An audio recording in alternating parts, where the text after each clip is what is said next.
देखिए, issue of debentures के बारे में तो आप जान चुके हैं कि डिबेंचर 3 तरीके से इशू होता है, इतना तो मालूम है आपको। अब बात करते हैं विद टर्म्स ऑफ रिडेम्पशन। देखिए, जब डिबेंचर इशू होता है तो डिबेंचर इशू होते वक्त ही इस बात को भी क्लियर किया जाता है कि वो आपका रिडीम कैसे होगा। रिडेम्पशन मतलब होता है रिडीम होना, रीपेबल होना, यानी आपके पैसे वापस कैसे होंगे।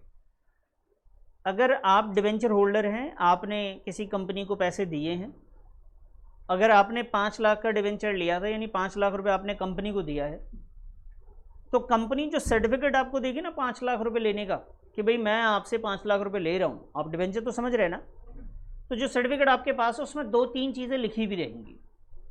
पहली चीज़ तो ये कि कितने टर्म के लिए, 5 साल के लिए, 10 साल के लिए, कितने सालों के लिए आपसे पैसे लिए गए हैं। दूसरी चीज़ जो है कितना % इंटरेस्ट आपको चुकाया जा रहा है।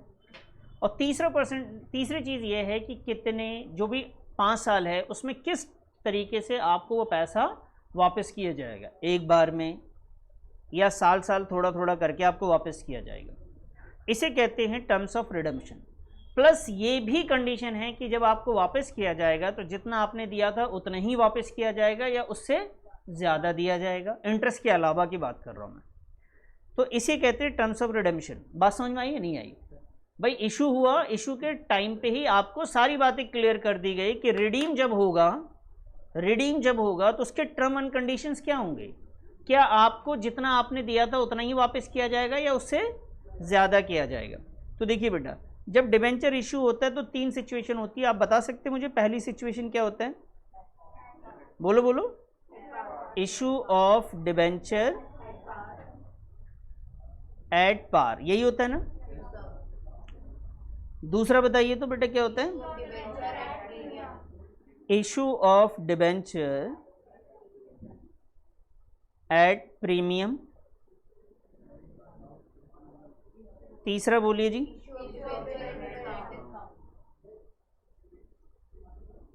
Issue of debenture at discount. ये 3 सिचुएशन है। आपने डिबेंचर इशू करा, मैम प्लीज, जब आपने डिबेंचर क्या किया बेटा? इशू किया किस पे? पार पे। पार का मतलब यह है कि मैंने आपसे 10 रुपये लिए और जो सर्टिफिकेट पे लिख के दे रहा हूं कि मैंने जो कर्ज लिया आपसे, कितना लिख के दे रहा हूं? 10 ही लिख के अगर दे रहा हूं तो ये पार है। लेकिन प्रीमियम की सिचुएशन में ऐसा है कि मैं आपसे ले रहा हूं 15 रुपये और सर्टिफिकेट पे लिख के क्या दे रहा हूं कि मैंने आपसे कितना कर्ज लिया है? 10। इंटरेस्ट किस पे दूंगा? 10 पे ही दूंगा। इसे कहते हैं इशू एट प्रीमियम। डिस्काउंट में क्या होता है? मैं आपसे 10 रुपये ले रहा हूं और लिख के दे रहा हूं कि मैंने आपसे कितना लिया? 15, तो 5 रुपये का आपका डिस्काउंट दिया। इंटरेस्ट भी कितने पे दे रहा हूं? 15 पे ही दे रहा हूं। ये डिस्काउंट की है। एंट्रीज भी पता है आपको इसके बारे में। अब बात करते हैं, जब इशू होता है तो ये पैसा लेके सर्टिफिकेट देने के टाइम पे एक बात और कही जाती है कि जब हम आपको वापस करेंगे, रीपे करेंगे, रीपेबल जब हम वापस करेंगे तो हम कैसे करेंगे? तो सिचुएशन नंबर 1, जितना हमने लिया है आपसे उतना ही वापस करेंगे, तो उसे कहते हैं रीपेबल एट पार या रिडेम्पशन एट पार। समझ में आई बात? तो ये एक सिचुएशन है कि इशू होगा डिबेंचर पार पे और बेटा रीपे भी किस पे होगा? पार पे। कई बार इशू होता है पार पे लेकिन रिडीम पता किस पे होता है? प्रीमियम पे। Repayable at premium. सर इसका मतलब क्या है? बेटा मतलब यह है कि जैसे मैंने आपसे लिए हैं कर्ज 10 रुपये और एक डॉक्यूमेंट बनाया, उस पर लिखा कि मैंने आपसे कर्ज 10 रुपये लिए हैं, लेकिन जब मैं वापस करूंगा आफ्टर 5 ईयर्स या 3 ईयर्स या 10 ईयर्स के बाद, तो मैं आपको 10 ही वापस करूंगा, ज़्यादा वापस नहीं करूंगा। तो उसे कहते हैं issue of debenture at par, repayable at par. Clear है सर? लेकिन मैं आपसे ले रहा हूं 10 रुपये, लिख के दिया मैंने कि लिया है मैंने इनसे कर्ज 10 रुपये, लेकिन जब वापस करूंगा आफ्टर 10 ईयर्स, 3 ईयर्स या 2 ईयर्स जो भी है रीपेबल की डेट, तो हम आपको 10 की जगह पे 12 देंगे, 20% एक्स्ट्रा देंगे। तो इसका मतलब क्या है? प्रीमियम। समझ में आई बात? ये बेटा इशू के टाइम पे वादे किए जा रहे हैं आपसे कि जब आपका पैसा वापस होगा तो आपको एक्स्ट्रा दिया जाएगा, उसे क्या कहेंगे, प्रीमियम। और आपका पैसा जब वापस होगा जितना मैंने लिखा था लेते वक्त कि मैंने आपसे जो कर्ज लिया है उतना ही वापस करूंगा, उसे क्या बोलेंगे आप, पेबल एट पार। समझ में आई बात। अब इसको भी समझते हैं पहले कि sir issue of debenture at premium क्या था। प्रीमियम ये था कि बेटा मैं आपसे 15 रुपये ले रहा हूँ, पैसे ज़्यादा ले रहा हूँ, लेकिन पेपर में क्या लिखा मैंने कि मैंने आपसे कितना लिया, 10 रुपये। अब आप बोलोगे सर आपने 5 रुपये एक्स्ट्रा क्यों दिया। बेटा प्रीमियम के नाम पे ले लिया आपसे 5 रुपये एक्स्ट्रा, मैं इंटरेस्ट किस पे दूंगा, 10 पे ही दूंगा। और मैं आपसे कह रहा हूँ कि वापस करूँगा ना तो उतना ही करूँगा जितना मैंने लिख के दिया था आपको। तो क्या होगा ये बेटा, रिपेबल एट पार। लेकिन अगर मैं वापस के वादे कर रहा हूँ आपसे कि मैं आपको रीपे करूँगा प्रीमियम पे, तो इसका मतलब है जितना मैंने लिख के दिया था ना उससे ज़्यादा वापस कर रहा हूँ। देखो प्रीमियम के केस में हुआ क्या था, मैंने आपसे लिया कितना था, 15 रुपये, लिख के कितना दिया था, वापस करने के टाइम पे मैं आपको 12 रुपये दे रहा हूँ। नहीं नहीं नहीं, वो आपको नुकसान दिख रहा है, हम नुकसान की बात अभी कर नहीं रहे, पहले मीनिंग समझा रहे, फिर बाद में समझाऊंगा नुकसान हुआ है कि नहीं हुआ। आपने फिर 15 रुपये दिए क्यों थे जब आपको प्रीमियम पे नहीं लेना था। तो आपने दिए होंगे क्योंकि इंटरेस्ट रेट अच्छा मिल रहा होगा आपको, प्लस आपको ये भी तो लग रहा है फ्यूचर में मुझे ज़्यादा मिल भी तो रहा है, इंटरेस्ट रेट भी मिल रहा है, प्लस आपका जितना फेस वैल्यू था उससे ज़्यादा मिल भी रहा है। आपको इन्वेस्टमेंट अच्छी लग रही हुई तभी आप अप्लाई कर रहे हैं, वरना तो बैंक में नहीं रख देते आप पैसे को। डिस्काउंट में क्या हो रहा है सर, डिस्काउंट की सिचुएशन में ये हो रहा है कि मैंने जो आपको डिबेंचर दिया उस पर लिखा है मैंने कि आपको मैं 10 रुपये का डिबेंचर दे रहा हूँ और पैसे मैंने सिर्फ 8 रुपये लिए। मतलब जो मैं लिख के दे रहा हूँ आपको ये बोल रहा हूँ कि मैंने आपसे कर्ज कितना लिया है, 10 रुपये। कितना कर्ज लिया है, लेकिन मैंने एक्चुअली में पैसे कितने लिए, तो 2 रुपये का डिस्काउंट दिया ना मैंने। ठीक है, अभी बताओ पेपर पे लिखा हुआ कितना है, 10। मैं कह रहा हूँ जी रिपेबल एट पार, इसका मतलब मैं वापस कितना करूँगा, 10 ही वापस करूँगा। अगर मैं कह रहा हूँ कि नहीं जी रिपेबल जो होगा आपका रिपेबल एट प्रीमियम होगा, तो इसका क्या मतलब बेटा, जितना मैं लिख रहा हूं कि मैंने इतना कर्ज लिया मैं उससे ज़्यादा आपको पेमेंट करूंगा।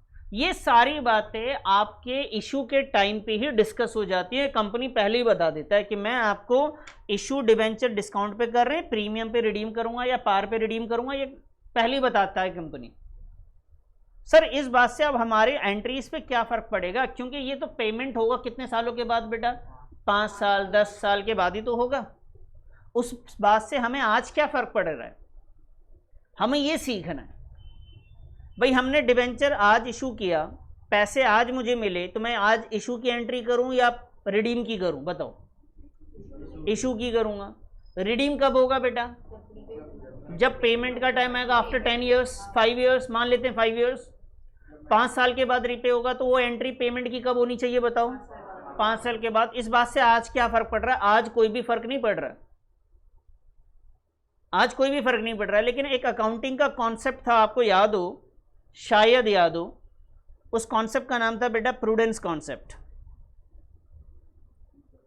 प्रूडेंस कॉन्सेप्ट या इसी को कहते हैं हम लोग कंजर्वेटिज्म कॉन्सेप्ट। इनका कहना है कि फ्यूचर में होने वाले जो लॉसेस हैं, अगर आज आपको पता है आज की कंडीशन की वजह से फ्यूचर में नुकसान दिख रहा है आपको, चाहे 5 ईयर्स बाद हो या 10 ईयर्स के बाद है, उस लॉस की एंट्री आज ही आपको करनी पड़ेगी।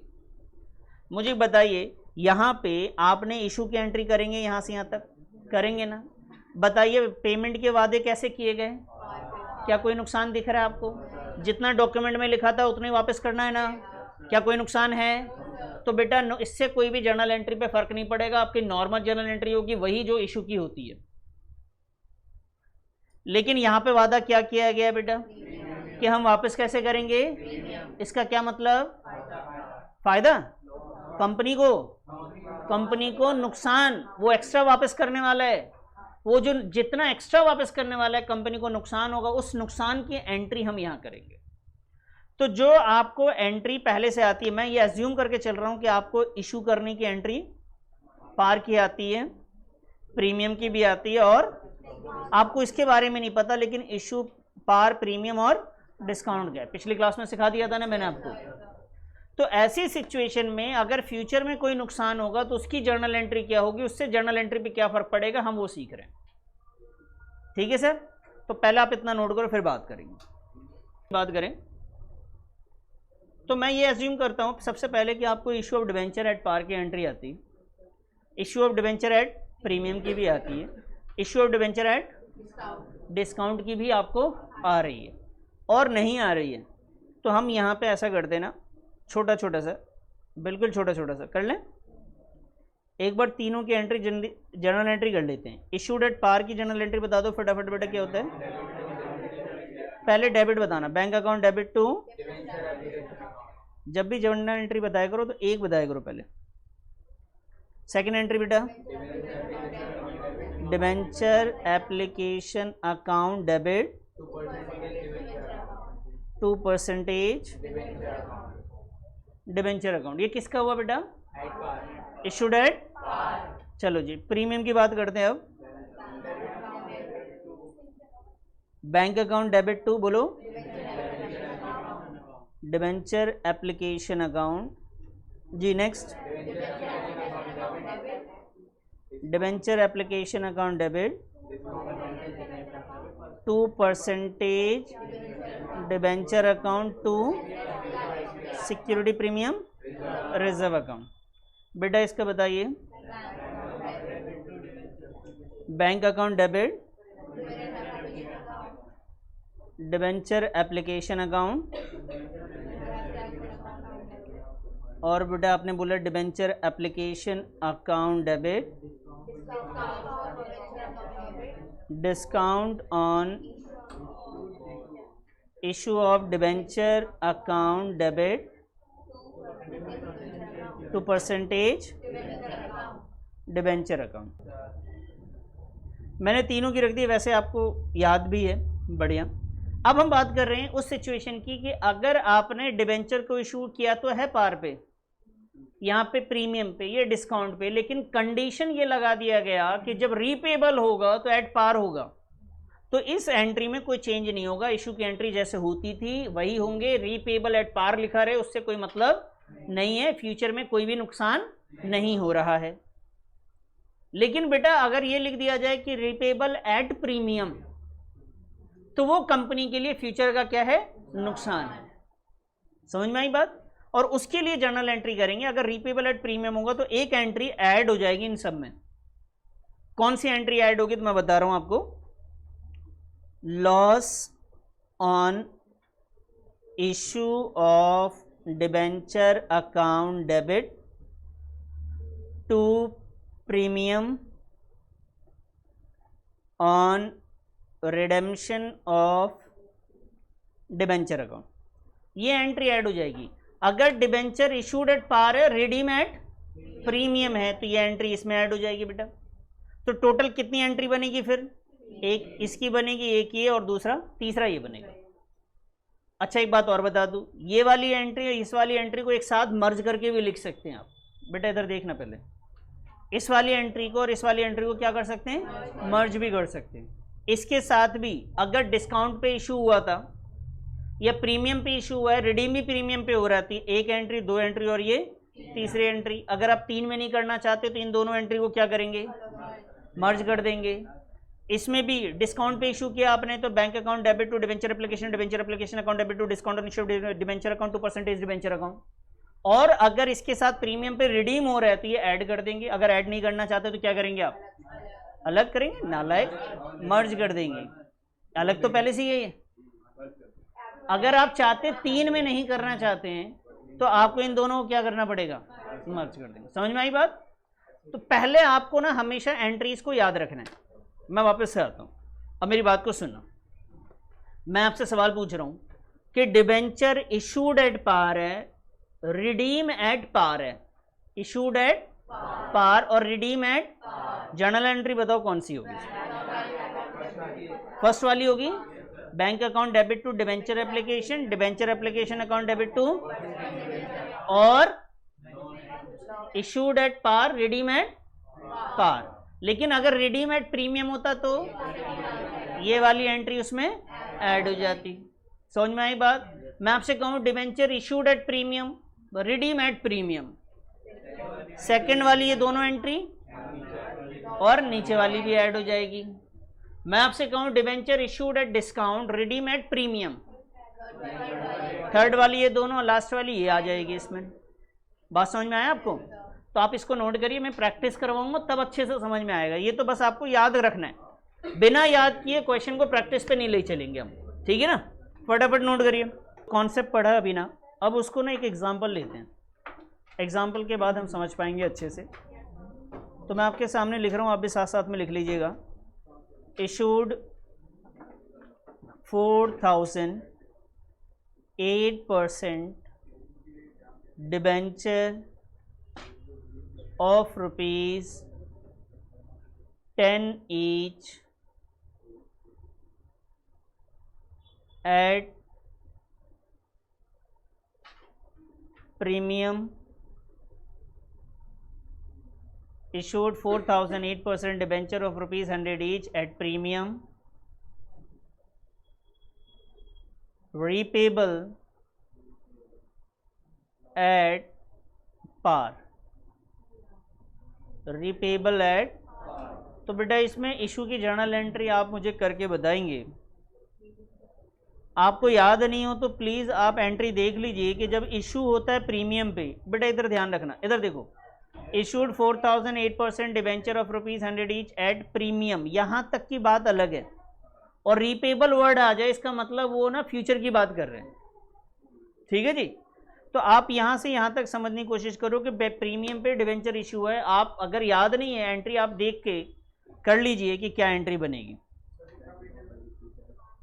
इशूड एट प्रीमियम ऑफ, ओहो, issued at premium, issued at 10% premium कर लेना, ठीक है बेटा, थैंक यू। तो यहाँ लिखेंगे बेटा बैंक अकाउंट डेबिट।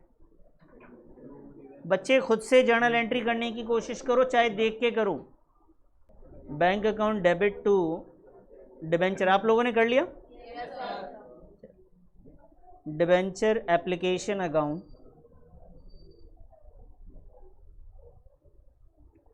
और second entry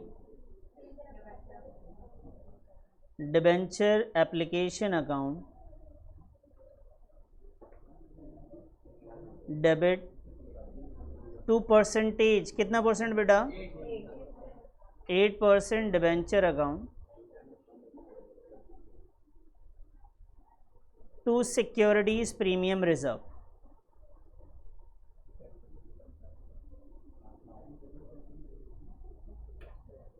to security premium reserve account.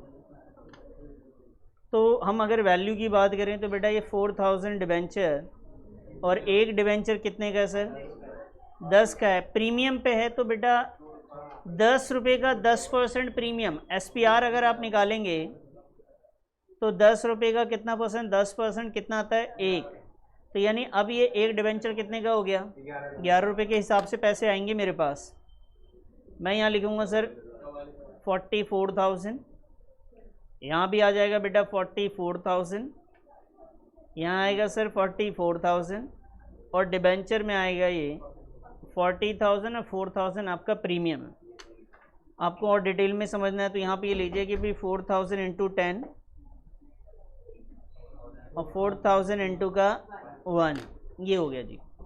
अब आपको यहाँ पे अब ध्यान देना है, जब सारे एंट्रीज हो जाएंगे अब आप ध्यान दीजिए कि रीपेबल किस पे था, क्या इसमें कोई फ़र्क पड़ेगा? अगर रीपेबल प्रीमियम होता तो फ्यूचर में नुकसान होता, उस नुकसान को आज हमें लिखना पड़ जाता। ठीक है जी। तो मैं क्वेश्चन चेंज करता हूँ, अब मुझे करके दिखाएंगे। ये समझ में आ गया ना? चलिए फटाफट नोट करिए दूसरा क्वेश्चन एक बार। Issued 4,000 8% debenture of rupees 10 each at 10% premium, repayable at 15% premium। Repayable at 15% premium. तो ध्यान रखेंगे आप इशू की एंट्री इत्मीनान से कर लीजिए, वो तो तीसरी एंट्री मैंने बताई थी ना आपको, वो तीसरी ऐड हो जाएगी। अच्छा यहाँ तक तो सेम ही है ना, इशू तो बिल्कुल सेम है ऊपर वाले की तरह ही। मैं यहाँ पे 44,000,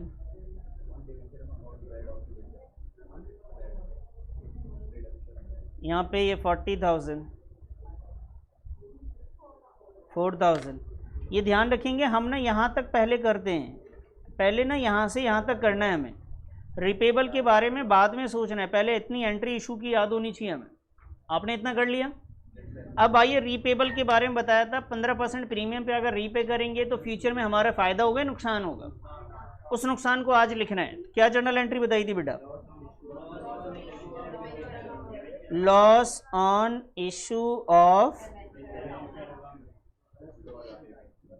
debenture account debit to premium on redemption of debenture account. Value की बात करें अगर तो टोटल डिबेंचर कितना है बेटा? 4,000। कितना परसेंट प्रीमियम? ये 15% हमेशा फेस वैल्यू को निकलता है। फेस वैल्यू कितना था? 10 का 15% 1.5 होता है, तो सर 1.5 कर देंगे। कितना आएगा सर? ये आ गया जी 6,000। बताइए एंट्री समझ में आई आपको?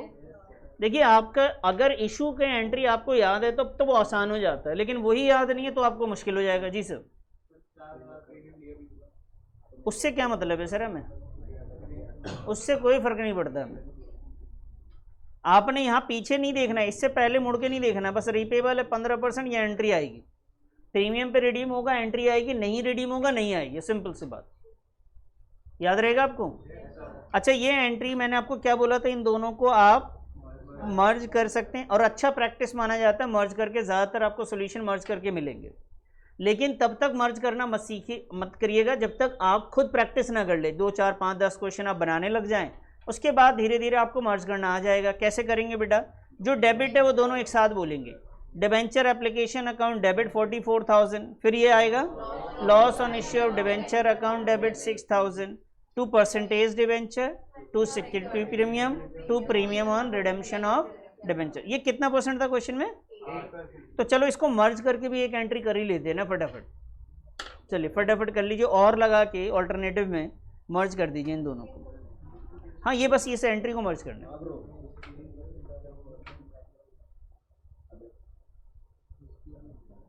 मर्ज करने में सबसे पहले क्या आएगा बेटा? बट बैंक में एंट्री में कोई फर्क नहीं पड़ेगा यहाँ पे, but debenture application account debit loss on issue of debenture account debit to 8%